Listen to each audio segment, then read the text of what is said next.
Week 4 of The Bachelor is in the books. And all the women have been pent up in the Bachelor mansion for 3 weeks now. And everybody's just itching to go to these tropical locales, all these magical places to fall in love. And today, Chris Harrison came in with exciting news that all the women were about to leave the Bachelor mansion to start their magical voyage with Peter around the world. And first stop, Cleveland, Ohio? The looks on everybody's faces was priceless. And then everyone just trying to feign being excited, like, yay, we're going to Cleveland. And they parlayed that straight into a one-on-one date with Victoria F.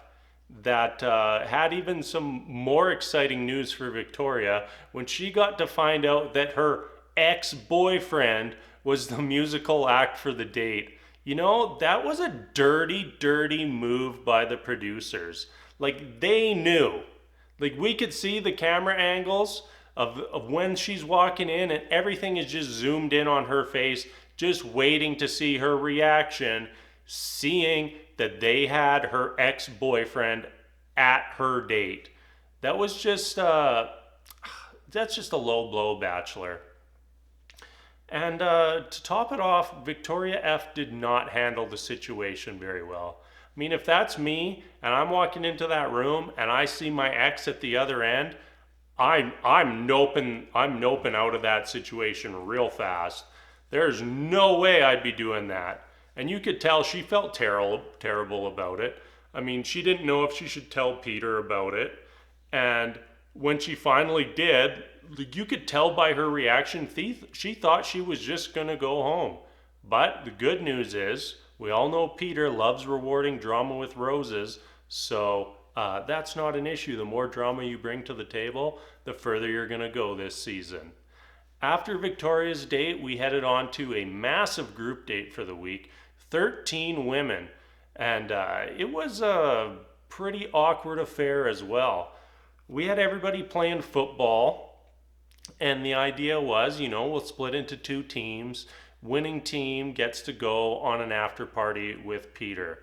Now, we've seen this in seasons past where the losing team is just absolutely bitter about the situation because they don't go.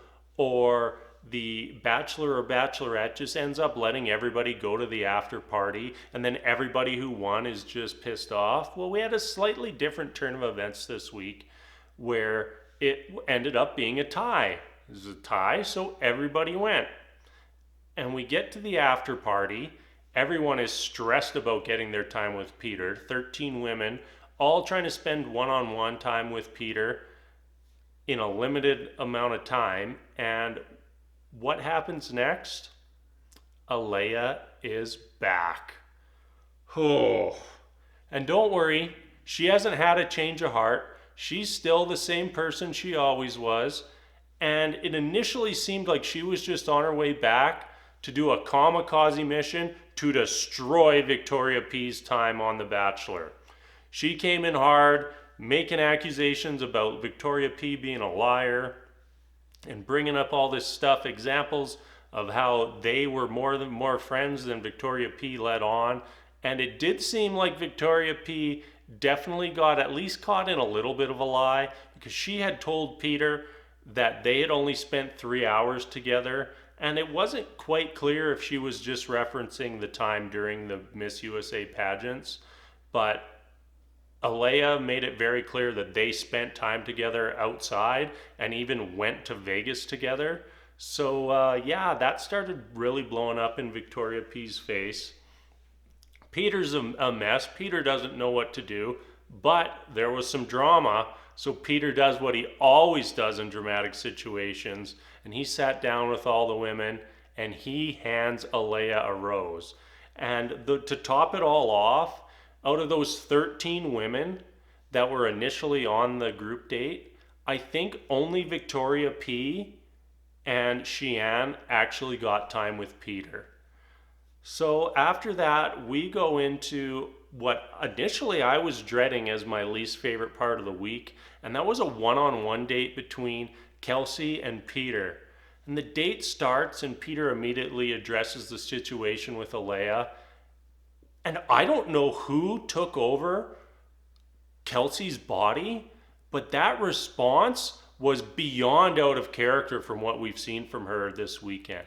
She was all like, you know what, Peter? If you pick me at the end, I want you to know that you explored all these other relationships and you picked me. And I was like, who is this person?